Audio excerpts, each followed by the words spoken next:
আসসালামু আলাইকুম রহমতুল্লাহি বারকাতু। সুপ্রিয় দর্শক, আপনাদের সকলকে শুভেচ্ছা জানিয়ে শুরু করছি এনটিভি ইউরোপের নিয়মিত আয়োজন জীবন জিজ্ঞাসা উইথ এনটিভি। আজকে আপনাদের সাথে রয়েছে আমি আব্দুর রশিদ এবং যথারীতি আমাদের সাথে বিজ্ঞ আলোচক হিসেবে রয়েছেন দারুল হাদিস লতিফিয়ার প্রধান মুহাদ্দিস, আমাদের ঐতিহ্যবাহী ব্রিকলেন জামে মসজিদের খতিব হযরত মাওলানা নজরুল ইসলাম সাহেব। আসসালামু আলাইকুম রহমতুল্লাহ। হুজুর। ওয়ালাইকুম সালাম ওয়া রাহমাতুল্লাহি ওয়া বারাকাতুহু। হুজুর কেমন আছেন? আলহামদুলিল্লাহ, ভালো আছেন তো আপনারা? আলহামদুলিল্লাহ হুজুর, আমরা ভালো আছি। দর্শক, আমাদের এই অনুষ্ঠান যথারীতি শুরু হয় হুজুরের গুরুত্বপূর্ণ নসিহার মাধ্যমে। এবারও ব্যতিক্রম হবে না, আমরা শুরুতে চলে যাচ্ছি হুজুরের গুরুত্বপূর্ণ নসিহা শোনার জন্য। আসসালামু আলাইকুম ওয়া রাহমাতুল্লাহি ওয়া বারাকাতুহু। ইন্নাল হামদালিল্লাহি ওয়া কাফা ওয়া সালামুন আলা ইবাদিহিল্লাযীনা ইসতাফা। আম্মা বা'দু ফাআউযু বিল্লাহি মিনাশ শাইতানির রাজীম। বিসমিল্লাহির রাহমানির রাহিম। ইয়া আইয়ুহান নাসু ইন্না ওয়া'দাল্লাহি হাক্কুন ফালা তাগুররান্নাকুমুল হায়াতুদ দুনিয়া ওয়া লা ইয়াগুররান্নাকুম বিল্লাহিল গারুর। সাদাকাল্লাহুল আযীম। اللهم صل وسلم وبارك على سيدنا نبينا شفينا مولانا محمد وعلى آله وأصحابه। জীবন জিজ্ঞাসা উইথ এনটিভির সম্মানিত শ্রোতা এবং দর্শক মণ্ডলী, রব্বুল আলামিনের দরবারে শাহানশাহিতে লক্ষ কোটি শুকর যে রব্বুল আলামিন আমাদেরকে অত্যন্ত মহব্বত করে সৃষ্টি করে কেবলমাত্র একটি পরীক্ষার জন্য এই দুনিয়াতে কিছুদিনের জন্য প্রেরণ করেছেন। আল্লাহ তাআলার মূল উদ্দেশ্য হলো আমরা চিরস্থায়ী সুখ ভোগ করব। এটাই আল্লাহ তাআলার মূল উদ্দেশ্য। এই উদ্দেশ্য আল্লাহর এক শ্রেণীর বান্দা মানব জাতির সম্মুখে আল্লাহ তাআলার উদ্দেশ্যটাকে আল্লাহ তাআলা পেশ করে মানুষকে ওয়াহাদাইনাহুন নাজদাইন, ভালো এবং মন্দ উভয় দিক আল্লাহ তাআলা প্রদর্শন করেছেন।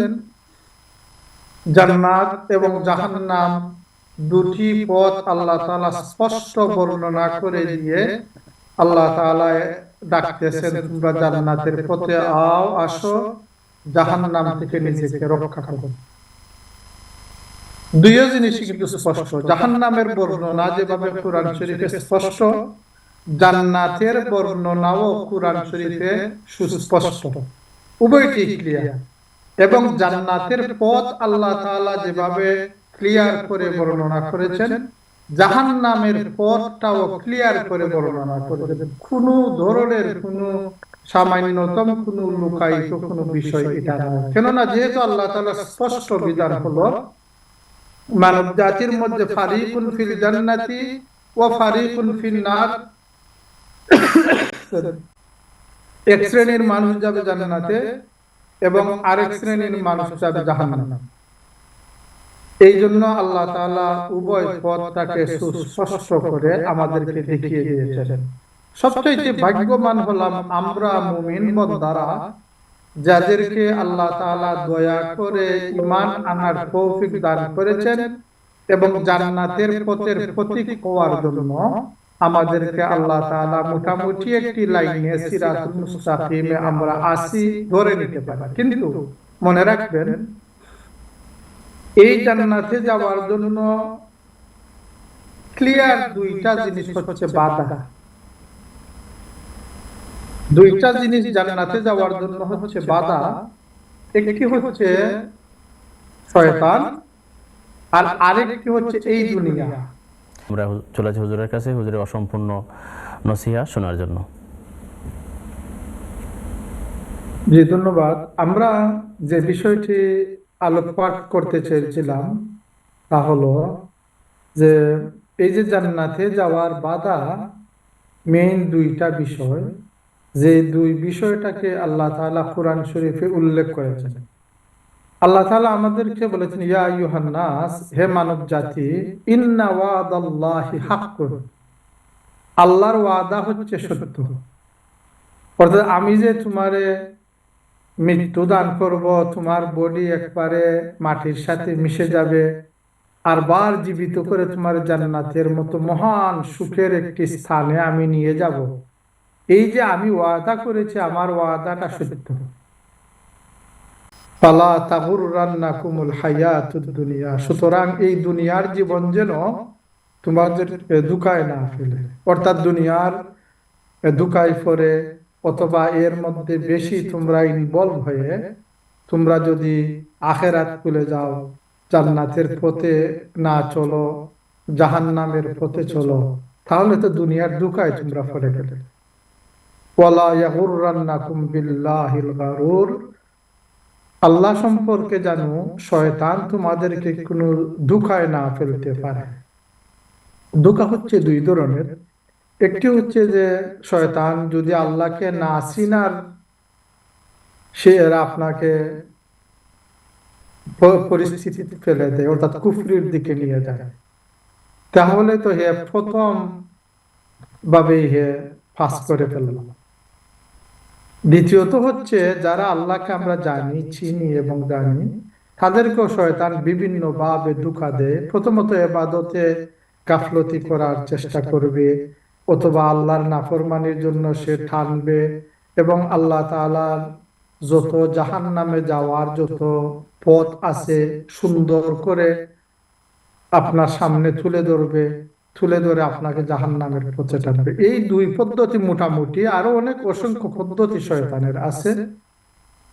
আল্লাহ তাআলা এই দুইটি বিষয়কে আমাদেরকে ক্লিয়ার করে বলে দিয়েছেন। হুজুরে পাক সাল্লাল্লাহু আলাইহি ওয়াসাল্লাম, আমরা তো মুসলিম উম্মাহ, আমরা মুসলমান, আমরা দাবি করি যে আমরা মুসলমান। আল্লাহ রসুল ইন্তেকালের কয়েকদিন পূর্বে মাত্র শুহাদায়ে উহুদের জিয়ারতে গেছেন সাহাবায়ে কেরামের বহুত বড় একটি গ্রুপ নিয়ে। তা আল্লাহ রসুল তাদের জনাজার নামাজ পড়লেন, যেহেতু সেই সময় যুদ্ধের কারণে পড়া হয় নাই। 8 বছর বাদে এই তাদের জন্য দোয়া করলেন, এবং পরে আল্লাহ রসুল মিম্বরে উঠলেন, উঠে একটি ভাষণ দিলেন। বললেন যে ইন্নী ফারাতুন লাকুম, আমি তোমাদের আগেই দুনিয়া থেকে চলে যাচ্ছি। ওয়া আনা আলাইকুম শাহিদুন, আমি সাক্ষী দিচ্ছি যে তোমরা সত্যিকারের মুমিন, এবং আমি কিয়ামতের দিনে সাক্ষী দেব। এরপর আল্লাহ রসুল বলেছেন, যেহেতু দুনিয়া থেকে যাওয়ার পর তোমরা আমার সাথে আর থাকবে না, ওয়া ইন্না মাউইদাকুমুল হাউদ, আমি ওয়াদা করলাম যে হাউদে কাউসারের পারে তোমাদের সাথে আমার দেখা হবে ইনশাআল্লাহ। এরপর আল্লাহ রাসূল সুন্দর একটি কথা বলেছেন যে ইন্নী লা আনজুরু মিন মাকামি হাযা, আমি এখানে আমার এই মিম্বরে দাঁড়িয়ে আমার হাউজে কাউসার, কিয়ামতের দিন আল্লাহ তাআলা যে হাউজে কাউসার আমাকে দিবেন, আমি এটা দেখতে পাচ্ছি। আল্লাহ রসুলকে আল্লাহ এই ক্ষমতা দিয়েছিলেন। আল্লাহ রসুল বলেছেন, আর এটা ব্যাখ্যার কোনো প্রয়োজন নেই, যেহেতু সহিহ বুখারী শরীফের হাদিস। আল্লাহ রসুল বলেন, আমি এখান থেকে আমি আমার হাউজে কাউসার দেখতে পাচ্ছি।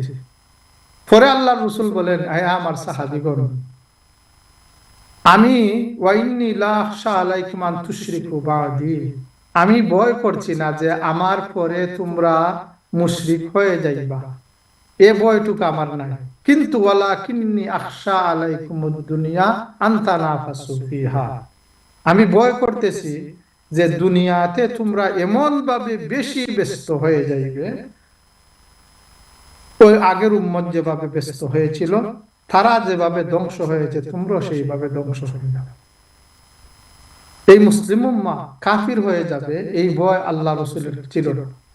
কিন্তু আল্লাহ রাসূল বলেছেন যে তানাফুস ফিদ দুনিয়া, তানাফুসের অর্থ হচ্ছে যেমন আপনি মুখে খানির অথবা পানির একটি গ্লাস লাগাইলেন এবং খাইতে আছেন এবং শ্বাসও নিচ্ছেন না, আর কোনো রেস্টও নাই।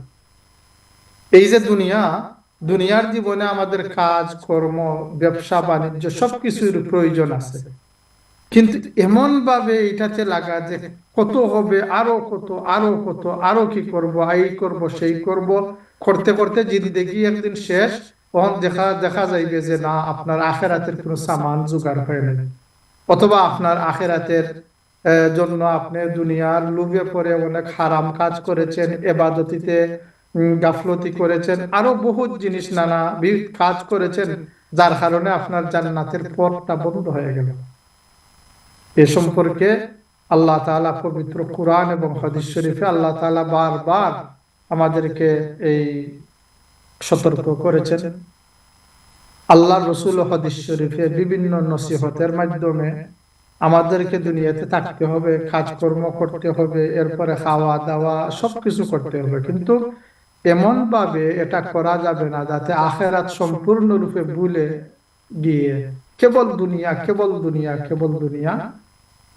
আর এক সময় যখন আসলো, দুনিয়া আমাকে লাথি মেরে বের করে দিয়ে বলল তুমি মাটির তলে চলে যাও, আর তোমার এখানে থাকার দরকার নেই। এই যদি হয় আমার জীবনের রেজাল্ট, তাহলে এটা কি আমাকে আমি ধোঁকা দিলাম না? শয়তান এবং এই দুনিয়া আমাকে ধোঁকায় ফেলে রাখলো। এই জন্য আল্লাহ তাআলা যেহেতু আমাদের খালিক এবং মালিক, দুনিয়ার সবচাইতে বেশি মহব্বত আমাদেরকে যিনি করেন তিনি হচ্ছেন আমাদের রব আল্লাহ, খালিক এবং মালিক। আর কেউ এত বেশি মহব্বত করে না একজন বন্দাকে আল্লাহ যতটুকু মহব্বত।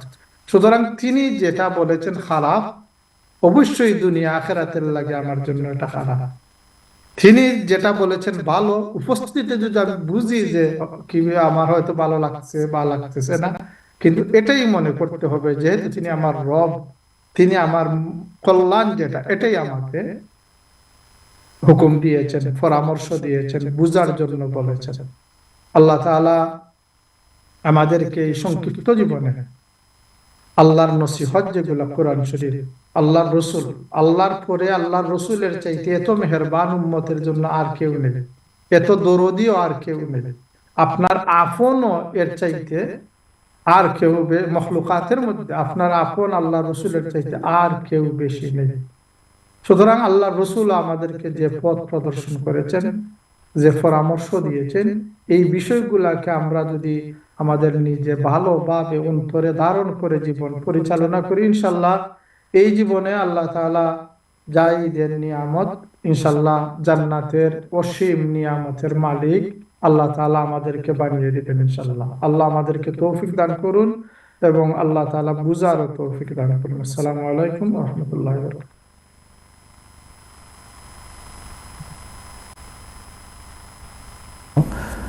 দর্শক, আমরাও আশা করি আল্লাহ আমাদের সবাইকে হেদায়েত করুন আর আমাদের জান্নাত দান করুন। আমাদের সাথে একজন কলার রয়েছেন, ওনার কলটা নিয়ে নিচ্ছি। আসসালামু আলাইকুম। আসসালামু আলাইকুম। হ্যালো, আসসালামু আলাইকুম। ভাই আজিজ শফিকুল বাণী থেকে ভালো আছেন ভাইয়া? আসসালামু আলাইকুম। জি ভাইয়া, ভালো আছেন আপনি? ভালো আছি ভাই। স্যারকে আমি সালাম দেই। স্যারের কথা শুনতেছিলাম, খুব সুন্দর সুন্দর কথা। আমি ওখানে কইতাম চাই আল্লাহ তাআলা যে তো নবী হতের লোকে ওয়াদা করছেন আল্লাহ তাআলা পূরণ করবেন, এটা তো আমরা নবী শিখে যাচ্ছি, আপনি সুন্দর হয়ে গেছেন। আমি বর্তমানে আমরা মুসলিম বিশ্ব, বর্তমানে মুসলিম বিশ্ব আছি জেনে আমরা অন্যান্য ধর্মের লোকে আমরা জাতিসংঘ আছে, বুদ্ধিস্ট আছে, হিন্দু আছে, খ্রিস্টান আছে, মানে এই তিনটা ধর্ম আমরা মুসলমান নাই।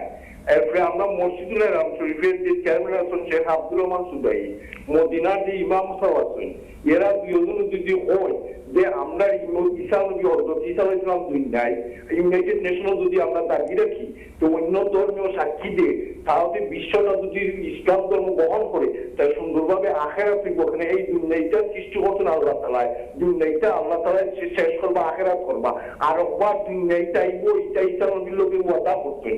আসসালামু আলাইকুম। ধন্যবাদ শফিক ভাই, আপনার আজকে অনেক সুন্দর মতামত দেওয়ার জন্য।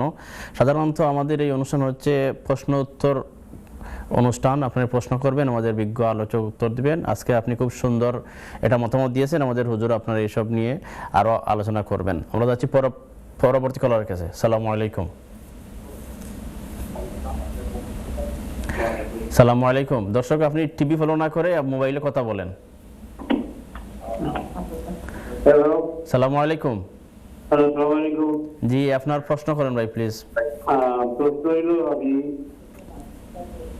জিনিস জানতাম স্যার, মুসলিম মাদ্রাসা বলে জি হুজুরে হুন্ডা কক্কা আমার মাথা বেদনা কি বলতে দিই তো ওয়েবসাইটে দিয়া কি জি লেখো বেদনা।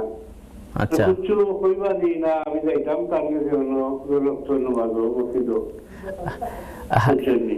আপনার প্রশ্ন করতে এখানে যে হুজুরে কিছু খোয়ার তো নাই, আমরা তো সাধারণত আপনি প্রশ্ন করবা হুজুরে উত্তর দিবা। আপনার নেকে বেদনা আল্লাহ আপনার হেফাজত কর্তা, আল্লাহ আমরা দোয়া করি আল্লাহ যেন আপনার শিফা দান করেন। আমরা যাচ্ছি পরবর্তী কলার কাছে। আসসালামু আলাইকুম।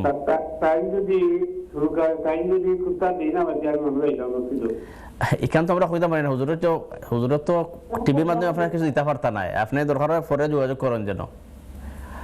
ধন্যবাদ। আমরা আছি পরবর্তী কলার। আসসালামু আলাইকুম।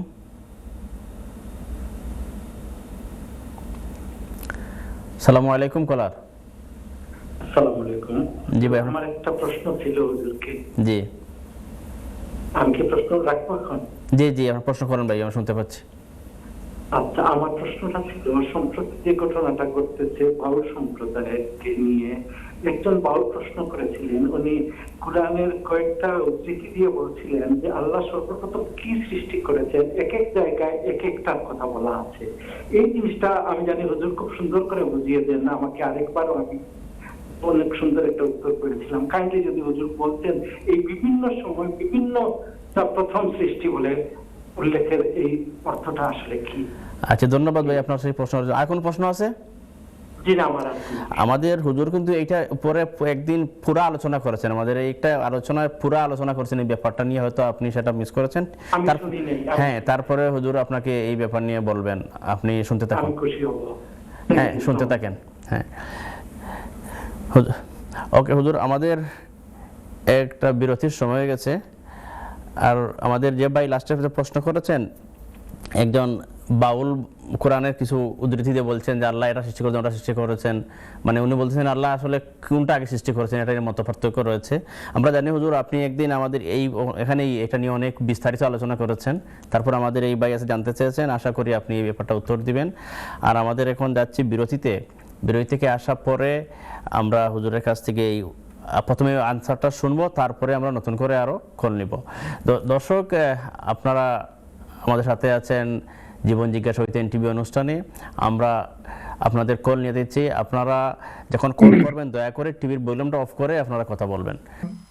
এখানে দেখেন ভাই, আপনি যে বলেছেন যে মক্কা মদিনা হেরেমের ইমামরা যদি সবাইকে দাওয়াত দেন আর সবাই মুসলমান হয়ে শান্তি আসবে, ইসলাম তো শান্তির জিনিস। তা আপনি হেরেমের যে ইমাম তাদের চাইতে তো আল্লাহর রসুল আরো বেশি সুন্দর করে ভালোভাবে কোরআনের মাধ্যমে ডেকেছেন। আসলে কি আমরা হেদায়ত আল্লাহর হাতে, আল্লাহ যাকে ইচ্ছা হেদায়ত দান করবেন। আমরা যে হেদায়ত পেয়েছি আল্লাহর দরবারে লাখ শুকর, আমরা অসংখ্য গণিত শুকরিয়া আল্লাহর দরবারে আদায় করি যে তিনি আমাদেরকে হেদায়ত দান করেছেন। আরেক ভাইয়ের গর্দনে বেদনা, আমরা দোয়া করি আল্লাহ ওনাকে শিফা দান করুন, এবং কোনো প্রয়োজন যদি মনে করেন আমাদের সাহায্যে কোনো ওনার লাভ হয় তাহলে পরবর্তীতে করতে পারেন। আরেকটা যে প্রশ্ন যে আল্লাহ সর্বপ্রথম কি সৃষ্টি করেছেন, প্রথমে একটি জিনিস আমি বলি, আল্লাহ তাআলা আরশ, কুরসি, লৌহ কলম যেগুলার উল্লেখ করেছেন কেবল এইগুলা নয়, আমরা যত জানি আল্লাহ জানিয়েছেন, আমাদের অজানা অসংখ্য অগণিত সৃষ্টি আল্লাহ তাআলার রয়েছে। যেহেতু আল্লাহ তাআলা খালিক, এই জন্য তিনি অসংখ্য অগণিত সৃষ্টি কুল আল্লাহ তাআলা স্রষ্টা হিসাবে তিনি সৃষ্টি করেছেন। আমাদেরকে আল্লাহ তাআলা কিছু কিছু ইনফরমেশন দান করেছেন, আসমান, আরশ, কুরসি। আর আসমান তো আমরা দেখি, বাট আসমানে যাওয়ার মতো তো চৌকি আমাদের নাই। এর উপরে যে বিষয়গুলা লৌহ কলম, আরশ, কুরসি, এইগুলো আল্লাহ বানিয়েছেন। আল্লাহ তাআলা আমাদেরকে বলেছেন কোনটা কখন কিভাবে আল্লাহ তাআলা বানাইলেন। কুরআন শরীফে আল্লাহ এ ধরনের কোনো কিছু আল্লাহ বলেন নাই যে আমি এটাকে আগে বানিয়েছি, এটার অতদিন পরে সেইটা বানিয়েছি। এবং এটা জানার আমাদের সম্পূর্ণরূপে আমরা দিন এবং আখিরাতের জন্য এটা জানা যদি আমাদের জরুরি হতো তাহলে আল্লাহ কুরআন শরীফে উল্লেখ করতেন। কিন্তু যেহেতু আল্লাহ তাআলা কুরআন শরীফে উল্লেখ করেন নাই, যে আরশ আগে বানাইলেন, না জমিন আগে বানাইলেন, না আসমান আগে বানাইলেন, না লৌহ কলম আগে আল্লাহ কুরআন শরীফে এ ধরনের কোনো ইনফরমেশন দেন না। কেবলমাত্র তিনি সৃষ্টি করেছেন, আসমান বানিয়েছেন, জমিন বানিয়েছেন, এগুলো আল্লাহ বলেছেন। সুতরাং একজন মুমিন হিসাবে ঈমান রক্ষার জন্য প্রথমত, সবাই মনে রাখবেন, ঈমান রক্ষার জন্য প্রথমত আল্লাহ তাআলা যে ইনফরমেশন গুলা দিয়েছেন তার উপরই আমাদের সন্তুষ্ট থাকা ঈমানের দাবি, এবং আল্লাহ তাআলা যেটা আমাদেরকে জানান নাই অপ্রয়োজনীয় জিনিস নিয়ে আমাদের কথাবার্তা বলা থেকে বিরত থাকা ঈমানের জন্য জরুরি। হাদিস শরীফে বিভিন্ন ভাবে আল্লাহর রাসূল আমাদেরকে ইনফরমেশন দিয়েছেন। আউয়ালু মা খালাকাল্লাহুল কালামা, কোন হাদিসে আউয়ালু মা খালাকাল্লাহু রূহি নূরি, এবং অন্যান্য বিষয়গুলো আল্লাহ হাদিস শরীফে বিভিন্ন সাহাবায়ে কেরাম থেকে বর্ণনা আছে। এবং এই বর্ণনাগুলির মধ্যে এই যেহেতু এটা ক্লাস নয় বা উলামায়ে কেরামের মজলিস নয়, কিছু বিষয় আছে যেটা আমি এখানে আলোচনা করার দাবি জরুরি মনে করি না। এখানে আমরা একটি হাদিস শরীফ আমি বলি, তাহলে আমাদের সবার ঈমানটা সুন্দর থাকবে। আল্লাহ রাসূল বলেছেন যে শয়তান তোমাদের নিকট আসবে, এসে তোমাদেরকে বলবে তোমাকে কে বানাইলেন, সেই তার উত্তর দিবে তোমার মনের মধ্যে যে আল্লাহ বানিয়েছেন। সেই প্রশ্ন তুলবে যে আসমান কে বানাইলেন, আল্লাহ। জমিন কে বানাইলেন, আল্লাহ। এরপরে আরশ কুরসি কে বানাইলেন, আল্লাহ। তখন পরবর্তীতেও ধীরে ধীরে দাপে দাপে এক সময় নিয়ে বলবে আল্লাহকে কে বানাইলেন। এটার তো একটা উত্তর থাকা দরকার, কিন্তু আল্লাহ রাসূল বলেন সাবধান, এই ধরনের কোন প্রশ্নে যখন শয়তান নিয়ে যায় তখন মনে করিও প্রথম থেকে এটা শয়তানের ধোঁকা, তোমাকে বেঈমান বানানোর জন্য। কারণ সব প্রশ্নের যেহেতু উত্তর আছে, কিন্তু এটারও তো একটি উত্তর থাকার দরকার। কিন্তু না, আমাদের ঈমান বলে এটার উত্তর খোঁজা সম্পূর্ণরূপে ঈমান ধ্বংস হওয়ার একমাত্র কারণ হতে পারে। এই জন্য আল্লাহ রাসূল বলেন এই প্রশ্নটা যখন আসবে তোমার মনে, তখন তুমি প্রশ্নের উত্তর না খুঁজে, জ্ঞান বুদ্ধি বিবেচনা দলিল না খুঁজে সোজা বলে দিও আমানতু বিল্লাহি ওয়া রাসূলিহি, আমি আমার আল্লাহ এবং আল্লাহর রাসূলের উপর ঈমান এনেছি।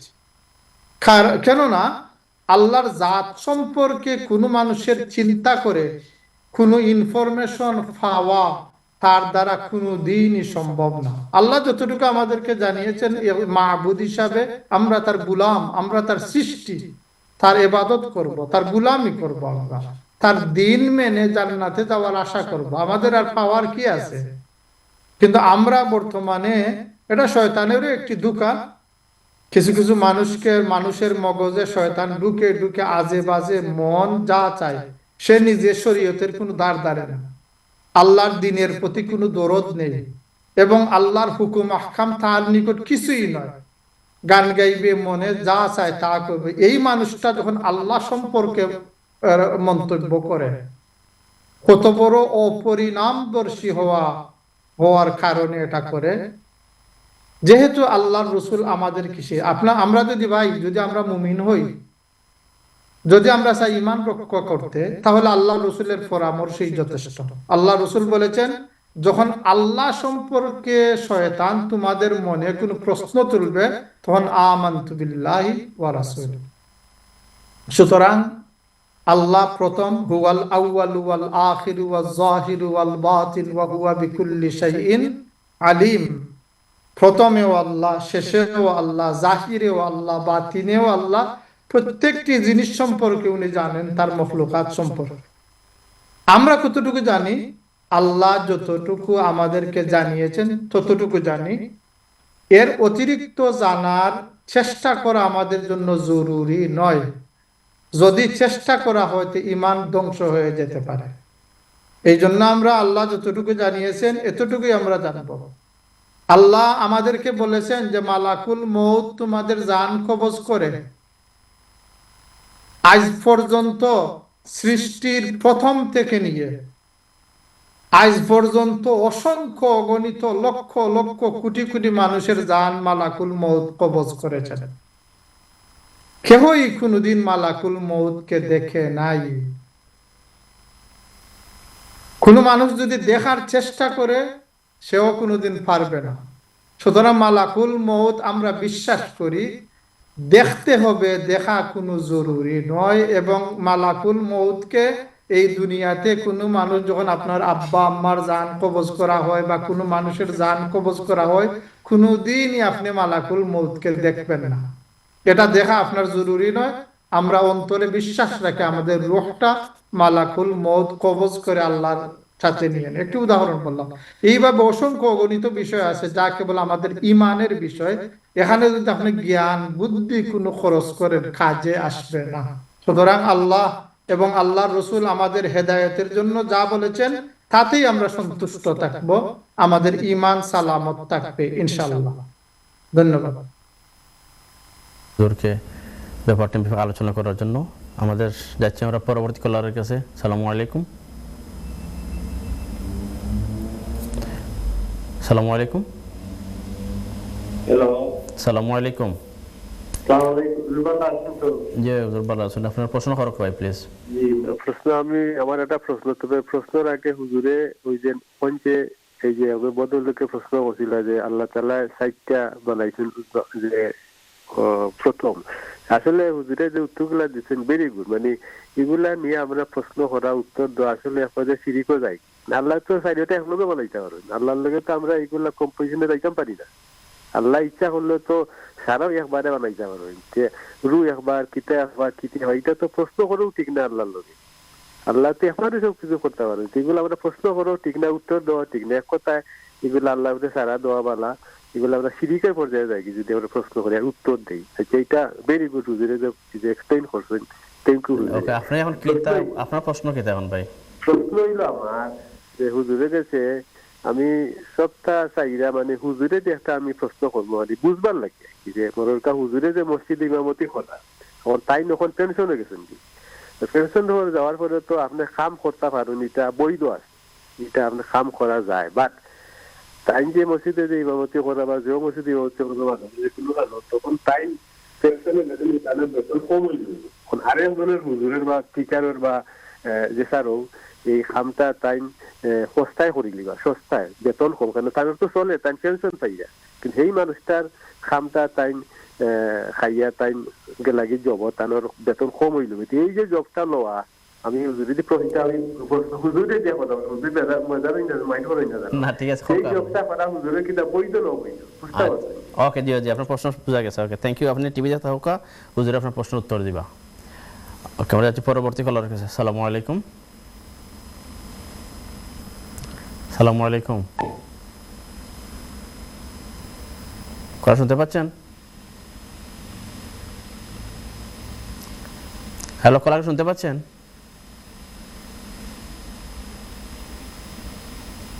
সালামু আলাইকুম। হ্যালো, সালামু আলাইকুম। সালাম। জি, আপনার প্রশ্নটা করেন প্লিজ। প্রশ্ন হইল আর নামাজ পড়া সম্পূর্ণ শেষ হয়ে গেলে এর সাথে কি নামাজ পড়া যাবে? আপনার কথা স্পষ্ট হচ্ছে না, আবার বলুন প্লিজ। আমি মানে আসো নামাজ পড়ে এর সাথে কি ভাই দুঃখিত, আপনার লাইনটা পরিষ্কার হচ্ছে না, আপনার কথা আমরা বুঝতে আমি পারছি। বুঝলাম আপনি নামাজ পড়ে কি তাহাজ্জুদের নামাজ পড়া যাবে সাথে সাথে, মানে এশার নামাজের সাথে এশাদের নামাজের সাথে সাথে সাথে তাহাজ্জুদ পড়া যাবে কি না এটা মানে শেষ হওয়ার বাদে? আচ্ছা, ওকে ওকে ওকে। আর কোন প্রশ্ন? প্রশ্ন তো আর অন্যদিন বলবো না, কারণ আপনারা এখানে যে লম্বা লম্বা প্রশ্ন মুহাদ্দিস সাহেবরে করবেন প্রযোজ্য হলতা। আচ্ছা, ওকে, আপনি দেখতে থাকুক, হুজুরের আপনার প্রশ্ন উত্তর দিবা। ওকে, আমরা আরেকটা কল নিয়ে নিই। আসসালামু আলাইকুম। আসসালামু আলাইকুম। আপনি টিভি ফলো না করে ফোনে কথা বলেন। সালামু আলাইকুম। হ্যালো, জি আপনি প্রশ্ন করেন, আপনার প্রশ্নটা কি প্লিজ?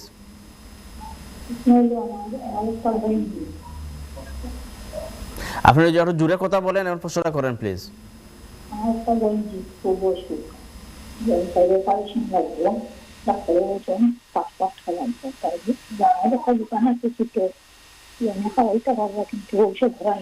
পারতেছি না, আপনি আরো জোরে কথা বলেন প্লিজ, আপনি আরো জোরে কথা বলেন।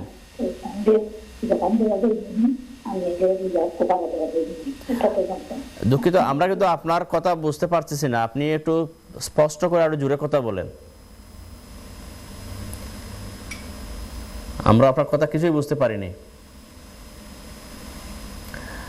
দুঃখিত, আপনি আবার কল করবেন, আমরা আপনার কলটা আসলে এই প্রশ্নটা কিছু বুঝতে পারিনি। আমরা যাচ্ছি পরবর্তী কলারের কাছে। সালামু আলাইকুম।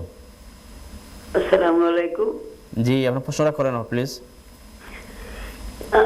আমি একটা প্রশ্ন করি আপনার কাছে, মেসাবের কাছে, যে আপনার নমাজও যে সেজদা দেই, সেজদা বুঝানি? জি জি হুনি, আপনার কক্কা হুনাদার। সেজদা যদি ভুলে যাই আর কি, সেজদা দিতে সময় দেই নাতে পরে কিতা করতাম। আচ্ছা ওকে, আর কোনো প্রশ্ন? জি না, আর কোনো প্রশ্ন নাই, ওখানটা থেকে। ওকে, থ্যাংক ইউ। আপনি টিভি দেখে থাকুন, হুজুরে আপনার প্রশ্ন উত্তর দিবা। আমরা ওটা কল নিয়ে নেই। সালামু আলাইকুম।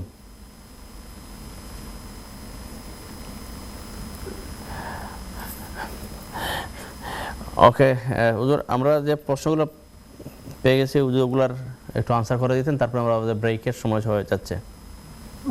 এটা আপনি প্রশ্ন বলতে হবে, প্রশ্ন কোনটাই আমাদের একজন ভাই প্রশ্ন করছিলেন, মানে উনি প্রথম যে প্রশ্ন, উনি আপনাকে ধন্যবাদ দিয়েছেন, আপনার আমাদের আগের ওই সৃষ্টির ব্যাপারটা নিয়ে আপনার আলোচনায় উনি সন্তুষ্ট হয়েছেন, আপনাকে ধন্যবাদ জানিয়েছেন।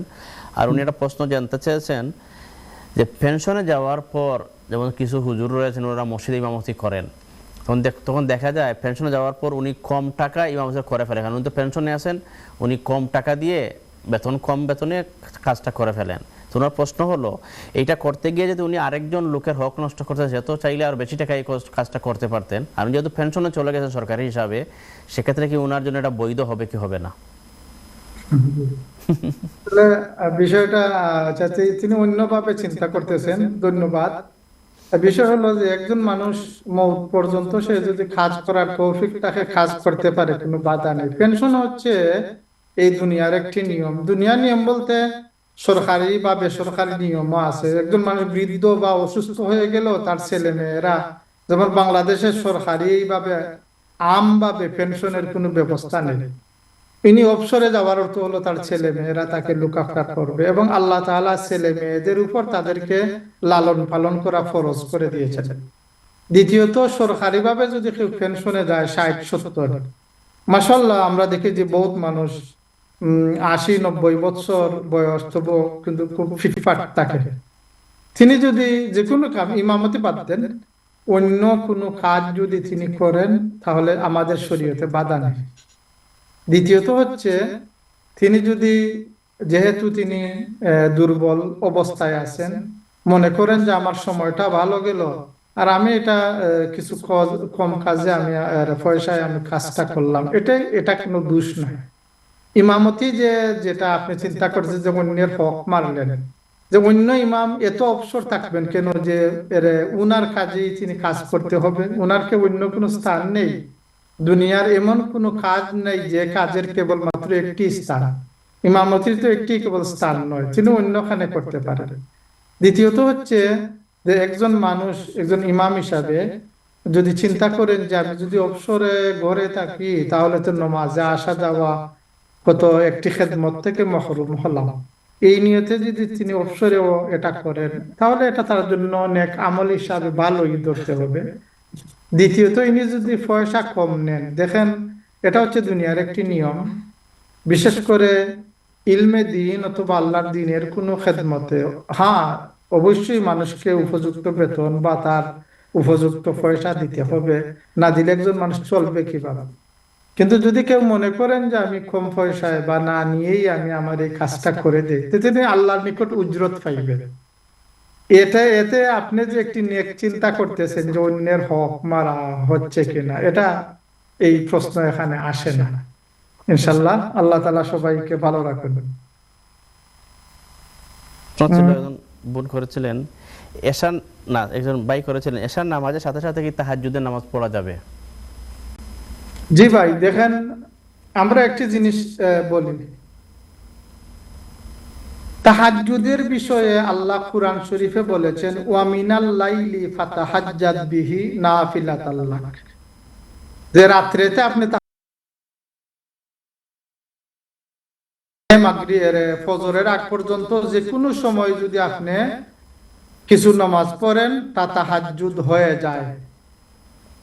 তবে তাহাজ্জুদের লাগি সবচাইতে ইম্পর্টেন্ট এবং মুবারক সময় হলো রাত্রের 3 ভাগের লাস্ট ভাগ।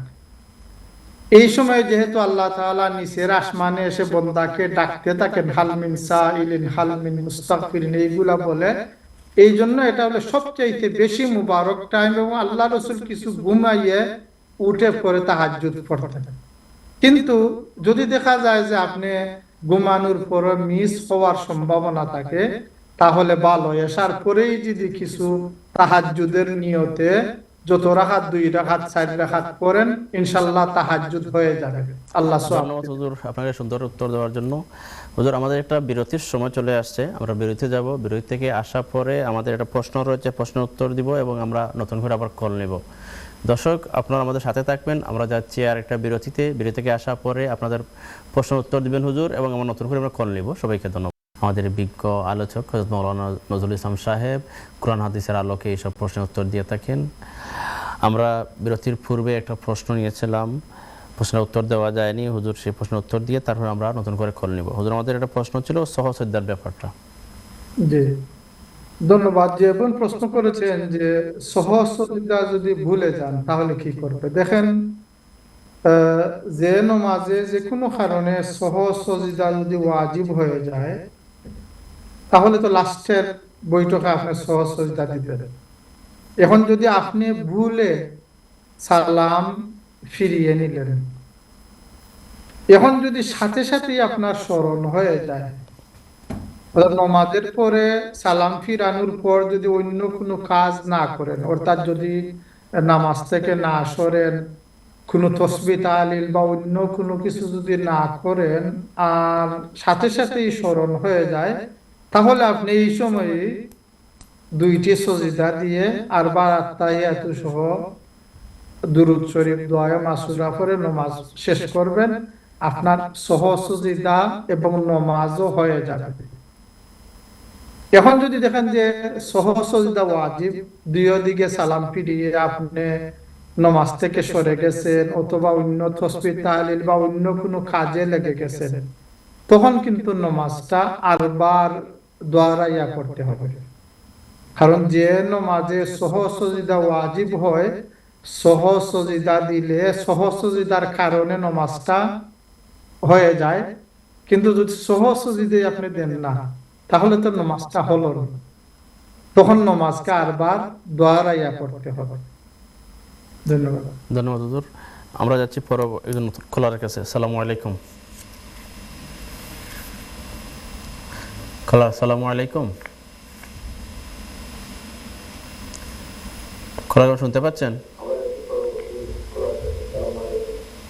You've been placed on hold. Please wait. আপনি মনে হয় টিভি ফলো করার কারণে সমস্যা হচ্ছে। জি, আপনি প্রশ্নটা করেন। জি, আমি উল্টাম, আপনি উল্টানি। জি,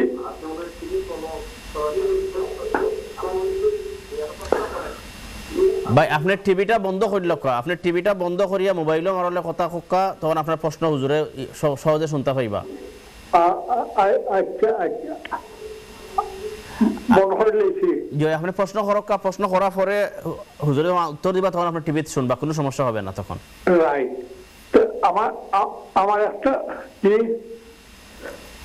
আমার একটা প্রশ্ন জাকাতের ব্যাপারে। জাকাত আমি, আমার মাশাআল্লাহ আমার সম্পদ আছে, এসেট আছে, কিন্তু নগদ ক্যাশ পয়সা পয়সা না ব্যাংক পয়সা আর যার হ্যাঁ এখন আমি রাখাত কিভাবে দিতাম ওটাও আচ্ছা ওকে এরপরে আমার ওয়াইফেরও কোনো শোনা কিচ্ছু নাই আপনার শুধু জায়গা জমি আছে কিন্তু ক্যাশ টাকা নাই কখন জায়গা জমিন আছে। আচ্ছা ওকে আর কোন প্রশ্ন আছে নি? জায়গা জমিন আছে, লন্ডনে আমার সেটা আছে। আচ্ছা বুঝছি। আর কোনো প্রশ্ন ওটা তো আমার কইবা। আচ্ছা ওকে ওকে আমরা যাচ্ছি পরবর্তী কলার কাছে। আসসালামু আলাইকুম। আপনারা দয়া করে টিভিটা ফলো করবেন না, আপনি টিভি ফলো না করে ফোনও আপনার প্রশ্ন করক তারপরে আপনি টিভি আনসার শুনবা। হ্যালো আসসালামু আলাইকুম। জি আপনি প্রশ্ন করেন। জি আপনি আমার মা শুনবেন? হ্যালো আপনি টিভিটা অফ করিল কা, সাউন্ড অফ করিল কা, করিয়া মাতকা। যে আমার একটা প্রশ্ন হইল গিয়া, আমি আজকে কতদিন ধরে খালি আপনারা 2 সপ্তাহ ধরে কিতা করে পাইলাম না লাইন, আজকে পাইছি আলহামদুলিল্লাহ। তো যে আমি টিভিত নাই, আমি টিভিত নাই, আমি আপনারা এমনি সরাসরি মাত্র আপনারা কোন টাইমে আমার মা আমরা শুনি আপনি কক আপনি শুনি আপনি কইবা। তো আমার একটা প্রশ্ন হইল গিয়া, ওদিন আমরা যেন ওজিফা দিনে পড়ি না নি, ওজিফার মাঝে তো কত দুরূদ শরীফ আছে, কত জাতের দুরূদটা তো কিবা হুজুরে কিবা জানদাতে ওটা পড়া ঠিক আছে নি? আর ও 5 ওয়াক্ত নামাজ পড়িয়া তেনে কিতাম আয়াত কিতাম ইস্তেক যে সাইয়েদের ইস্তেক পার দেখতা ওটা আর হুয়াল্লাহুল্লাহি ওটা আর কুলিয়া কুল হুয়াল্লাহ কুলাদের না ফালা ওটা 5 ওয়াক্ত নামাজ পড়িয়া ওটা পড়তে পারমু নি? কেউ নিতা খালি কিতা সকাল সন্ধ্যার দোয়া সাইয়েদ থেকে দেন আর হুয়াল্লাহুল্লাহ দিতা আর এমনি ফরনিয়া ওটা বুঝতাম। আর সকল 5 ওয়াক্ত পড়তে পারবো নি। আর ও দিনে ওজিফার মাঝে যে চুরের এটা কত দূর সকল আছে ওটা সকলটা দূর ওটা পড়তে পারবো নি। সেখন ওইটা ওজিফা হলে ওইটা পড়া পারা নাই, পড়লে বলে এটা গুণা তেল লাগি হতাম যে পড়ি না নিয়ে লাগি যে কেরাম যে পড়া দাই পড়ি না। ওকে ওকে ওকে আপনার প্রশ্ন আমরা বুঝা গেছে, হুজুরে বুঝছেন। আপনি টিভি দেখো এখন হুজুর আনসার দিবা। ওকে আমরা যাচ্ছি পরবর্তী কলার। আসসালামু আলাইকুম। ওয়ালাইকুম সালাম। আসসালামু আলাইকুম। জি সালাম ভাই, আপনি প্রশ্নটা করুন প্লিজ। একটা প্রশ্ন আছে, আমরা নামাজে খাড়া হইলে সূরা ফাতিহা পড়ার পরে তো সূরা মিলানের লাগে অন্য সূরা পড়তে মনে হয় ওই সূরা ভুল হয়ে গেছে, আরবার দোয়া আছে বা আরবার দোয়া আছে একবার দুইবার, এই দোয়ার কারণে কিতা সহিহ সিজদা দেওয়া লাগবো না কইব? ওকে সুন্দর প্রশ্ন। আর কোন প্রশ্ন আছে নি? না ওখানটা আমার ওকে তে আপনি টিভিতে থাকা হুজুর উত্তর দিবা। তো হুজুর আমাদের কিছু প্রশ্ন আছে, এগুলো উত্তর দিয়ে পরে নতুন করে কল নিব না প্লিজ। প্রথমত যাকাতের ব্যাপারে যে প্রশ্ন, জি সহজ কথা হলো যে স্থাবর কোনো সম্পত্তির উপর যাকাত নেই। যেমন আপনার একটা বাসা আছে, বাসার উপর কোনো যাকাত নেই। আপনার ল্যান্ড আছে, জমি আছে, জমিনের উপরে কোনো যাকাত নেই। হ্যাঁ, জমিনের যে উপসত্ব যেটা জমিনের যে ফসল ফলে, এই ফসলের উপর যাকাত আছে। এটা ফসল যা ফলে 10 ভাগের 1 ভাগ আপনি আল্লাহর ওয়াস্তে দিয়ে দেবা, এটা রেখে অবশ্যই। যদি এ দেশে আপনার এসেট থাকে, বাংলাদেশে বাসা থাকে, যে কোনো ভাবে এর থেকে যে আয় আপনি পাইবেন, উপসত্ব যা হবে, এই আয়গুলা যদি জমা হয়, জমা হওয়ার পরে যদি যাকাতের নিসাব পরিমাণ হয়, তাহলে আপনাকে যাকাত দিতে হবে। আর যদি বছরের শেষে আয় ব্যয় পরে আপনার যাকাতের নিসাব পরিমাণ মাল আপনার নিকট না থাকে, তাহলে আপনার যাকাত দেওয়ার আপনার উপর ওয়াজিব নয়। এবং মাল যা আছে, কোন মালে যাকাত আসবে না আসবে, আপনার মালের বিবরণ দিয়ে কোন আলিমের নিকট যদি জিজ্ঞাসা করে নেওয়াটা উত্তম, যেহেতু যাকাত একটি ফরজ বিষয়। তবে আমি যেটা আপনার প্রশ্নের আলোকে আমি বলছি, যদি আপনারা তো সোনা দানা ক্যাশ পয়সা এগুলা জমা না হয়, কেবলমাত্র এসেট আছে, এসেটের উপরে আপনার কোনো জাকাত আসবে না। জমিন আছে, জমিনের উপরে জাকাত আসবে না। বাসা আছে, বাড়ি আছে, এর উপরে জাকাত আসবে না। জমিনের উপসত্ব যেটা ফসলের উপর জাকাত আসবে ইনশাআল্লাহ। হুজুর, এটার সাথে আমি একটা জিনিস মানে অ্যাড করতে বা আপনার কাছে জানতে চাচ্ছি, যেমন ধরুন এই দেশে অনেকের বাসা আছে, বাংলাদেশেও আছে, ওনার বাসা ভাড়া দেওয়া, ওনার দুইটা বাসা মিলিয়ে ধরেন উনি অনেক টাকা, এই দেশে তো ধরেন আমাদের 1,000 পাউন্ড বাংলাদেশে 1 লাখ টাকা হয়ে যায়, উনি 10-12 হাজার পাউন্ড উনি ভাড়া পান, ওটা প্রতি মাসেই পান। ওই টাকা কিন্তু আবার ওনার খরচ হয়ে যায়, ওনার থাকে না, তাহলে বছর পরে উনি কি জাকাত দিবেন না? যদি খরচ হয়ে যায়, আসলে জাকাত হলো যদি মাল জমা থাকে, জমা মালের উপর জাকাত। এখন যদি খরচ হয়ে যায়, একজন মানুষ যদি 1 লক্ষ পাউন্ড বছরে আয় করে এবং তার 1 লক্ষ খরচও করে ফেলে, তাহলে তার উপরে জাকাত নেই। ওনার তো রানিং আসতেছে, প্রতি মাসে এই টাকাটা আসে, এটা তো নির্ধারিত, এই টাকাটা আসে প্রতি মাসে। আসার পরে যদি খরচ হয়ে যায়, আর যে বছর শেষে জাকাতের সময়ে যদি তার হাতে মাল না থাকে, তাহলে তার উপর জাকাত নেই। ইসলাম তো সীমাহীন সুন্দর একটি জিনিস হচ্ছে ইসলাম, সীমাহীন সুন্দর, কোনো ধরনের প্রেশার নাই। এবং জাকাত যেটা, এই মালটা 1 বছর উনার হাতে অতিরিক্ত থাকার পর আল্লাহ জাকাত ফরজ করেছেন। এই জন্য তো দুঃখজনক যে সমস্ত মানুষের জাকাত দেয় না, যেই মালটা যদি তিনি সারা বছরে খুব বেশি বেশি খেয়েও যদি তিনি শেষ করে ফেলেন, তবুও জাকাত নেই। আল্লাহ কত সহজ করে দিয়েছেন। যদি জমা থাকে তাহলে, এবং স্বাভাবিক জমা নয়, যেমন 1,000-2,000 পাউন্ড নয়, 7.5 ভরি সোনার পরিমাণ যদি জমা থাকে, তাহলে তার উপরে জাকাত ফরজ। আল্লাহ কত সহজ করে দিয়েছেন এই দিনকে। আর আল্লাহ জানেন যে মানুষ তার মালকে মহব্বত করে, এই জন্য আল্লাহ তাআলা সহজ দিয়েছেন আমাদেরকে। ধন্যবাদ হুজুর। আমরা পরবর্তী প্রশ্ন ছিল ওজিফার ব্যাপারটা। জি, এখানে এই বোন কয়েকটি বিষয় তিনি উল্লেখ করেছেন। এখানে আমরা দেখি বোন, ওজিফা হচ্ছে নিয়মিত যে আমরা আমল করি রীতিগতভাবে, এটাকে আরবিতে কয় ওজিফা। অর্থাৎ নিয়মতান্ত্রিক ভাবে রেগুলার আমি এই কাজটা নফল করি, এটারে কয় ওজিফা। এখন এই ওজিফা কুরআন শরীফ হতে পারে, দুরূদ শরীফ হতে পারে, দোয়া দুরূদ হতে পারে। যেমন আমি আমার প্রতিদিন ফজর বাদে সূরা ইয়াসিন পড়ি, এটাই আপনার এই যে তিলাওয়াতটাই আপনার একটা ওজিফা। অর্থাৎ নিয়মিত একটি আমলকে বলা হয় ওজিফা, নিয়মতান্ত্রিক ভাবে যেটা করা হয়। যাই হোক, নিয়মতান্ত্রিক ভাবে করার জন্য আমাদের উলামায়ে কেরাম কিছু কিছু ছোট ছোট বুক লিখেছেন, যাকে আমরা ওজিফা বলে চিনি। এবং এই ওজিফায় দেখবেন যে সূরা ইয়াসিন আছে, আর রহমান আছে, এর বাদে দুরূদ শরীফ, এইগুলা আছে। প্রথমত এই ওজিফাতে যে কুরআন শরীফ আছে, নিঃসন্দেহে আপনি এগুলা পড়তে পারেন। এবং বিভিন্ন ধরনের ওজিফা, যেহেতু ওজিফাতে যত জিনিস আছে, কোন ওজিফাতে আসলে তো বিভিন্ন রাইটার বা বিভিন্ন কিছু কিছু মানুষ আছে আলিম নাই, তবুও ব্যবসার জন্য একটা ছাপাইয়া ছেড়ে দিল মার্কেটে।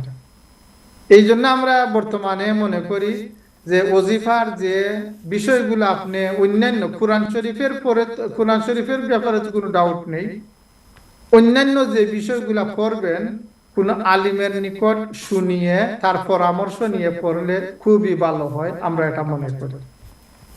দ্বিতীয়ত আপনি যে বলেছেন সাইয়্যিদুল ইস্তিগফার, এটা একটা ওজিফাতে আছে। আর এই ওজিফাতে হাদিস শরীফে আল্লাহ রাসূল বলেছেন সাইয়্যিদুল ইস্তিগফার সবচেয়ে বড় ইস্তিগফার যেটা, এই সাইয়্যিদুল ইস্তিগফার আপনি যে কোনো সময় পড়তে পারেন, সারা দিন পড়েন, কোনো অসুবিধা নেই। প্রত্যেক 5 ওয়াক্ত নামাজের পরে পড়েন, আরো ভালো।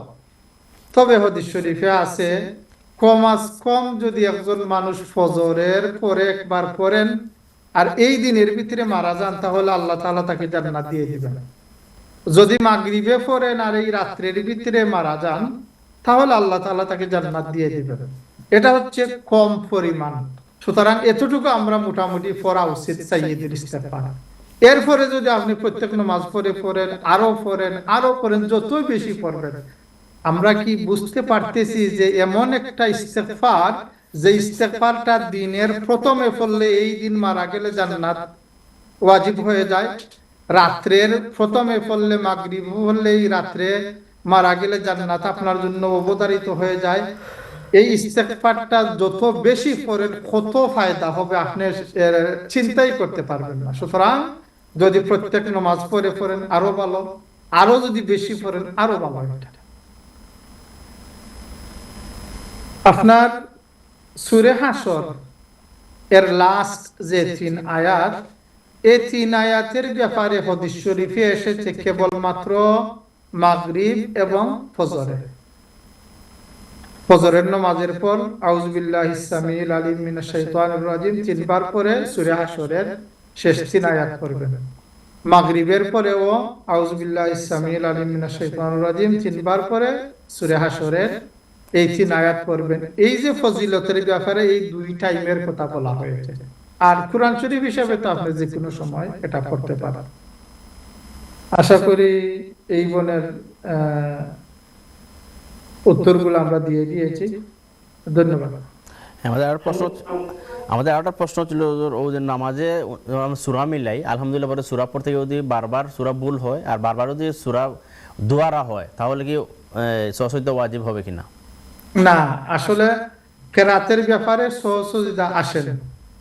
কেরাতের ব্যাপারে যদি আপনি মনে করুন একটি সূরা আরম্ভ করলেন, মাঝে একবার ভুল হয়ে গেল, আরবার এটাকে আপনি দোয়ারাইলেন বা শুদ্ধ করলেন, শুদ্ধ করার পর যদি একবার দুইবার হলেও যদি শুদ্ধ করে ফেলেন তাহলে নামাজ হয়ে যাবে, এখানেও সহসিদ্ধার কোনো জরুরত নেই। আর কেরাত শুদ্ধ না হলে তো নামাজই হবে না, আর শুদ্ধ না হলে তো নামাজ হবে না। ওকে, ধন্যবাদ হুজুর। আমরা যাচ্ছি আমাদের পরবর্তী কলার কাছে। আসসালামু আলাইকুম। আসসালামু আলাইকুম। জি, আপনার প্রশ্নটা করেন আপা প্লিজ। আসসালামু আলাইকুম। আমার একটা প্রশ্ন। আসসালামু আলাইকুম। আপনারা দয়া করে টিভিটা সাউন্ড অফ হইলেন যেন, অফ করিয়া মোবাইলে মাতলে তখন আপনার প্রশ্নটা আমরা সহজে বুঝতাম পারবো। আসসালামু আলাইকুম। জি, ওয়ালাইকুম আসসালাম। আপনার প্রশ্ন করেন প্লিজ আপা। আমার একটা প্রশ্ন। আমি উনচি মেসাকে বলে হইতো হযরত আয়েশা রাদিয়াল্লাহু তাআলা নিয়ে করেছিলাম রাসূলুল্লাহ তাম বড় আইন তে তাই অনুযায়ী 100 রাকাত নামাজ পড়বা।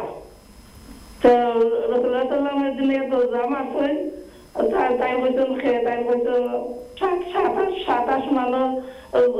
আসমানের নবী, 7 জমিনের নবী, আমি তোমার আয়েশার স্বামী দরজা খুলো। দরজা খোলা করে আপনি তো আপনি আমার উপর আইলে আপনি যদি বউকে আমি তোমার করে নাই 100 টাকা কইছিল যে বলে 2 রাকাত বলে আর লাগতো না আর শেষ করে নামাজ। তখন সবাই কইছে নাকি যে সব মাইসে যদি এটা নামাজ পড়ে 2 রাকাত নামাজ পড়ি নাকি সেটা যদি পড়ি এখন নাকি আর কিনো বাদে বলতাম নি না আর কিনো বললে হইব। হুজুরের প্রশ্ন বুঝতে পারছেন নি? আচ্ছা বোন, আপনি কইছেন একজন সাহাবীর নাম কিটা কইছেন?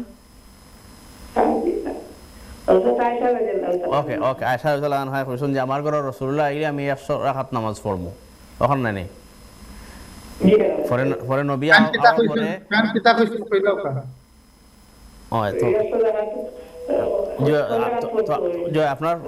আমি আপনার প্রশ্নটা রিপিট করি। আর তখন নবী আওয়া পরে তাই নইছেন আপনি বসক আমি 100 রাকাত নামাজ মানত করছি, মানত শেষ করি।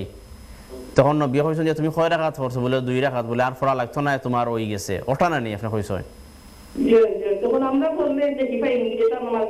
আচ্ছা ওকে, আপনি যদি ওই আমলটা যদি জারি রাখতে চাই এশার নামাজের পরে তাহলে এই সবটা পাইবা কিনা? ওকে, ধন্যবাদ। আপনার প্রশ্ন বোঝা গেছে। আপনার আর কোন প্রশ্ন আছে নি? ওকে, তো আপনি টিভি দেখাতে হোক, আমরা হুজুরে আপনার প্রশ্ন উত্তর দিবা। ওকে, আমরা যাচ্ছি পরবর্তী কলার। আসসালামু আলাইকুম। আসসালামু আলাইকুম।